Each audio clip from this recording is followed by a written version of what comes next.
To get this app fixed, what you have to do is to go to your phone menu and try to search for your Google Play Store app. Tap on it to open it. When you find it, search for the name of the app, which is Bradesco. After that, it's going to pop up. Tap on the app, and after that, tap on your update over here.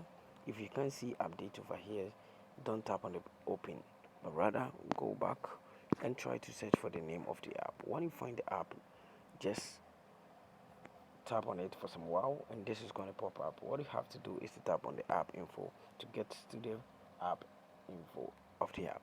So when you get the app info of the app, what you have to do is to tap on notification, then make sure the show notification is toggled on. Now go back, tap on mobile data and Wi-Fi or mobile data and restriction with other device. Make sure the background data is toggled on. Now go back and tap on permissions and make sure every permission is allowed over here, as you can see. Now go back and tap on storage and cache, and make sure you tap on the clear cache to clear the cache of the app. Now tap on the force stop, then tap on OK. After doing this, what you have to do is to restart your device. So you have to tap on the power button for some while, and this is going to pop up. When it pop up, so what you have to do is to tap on restart.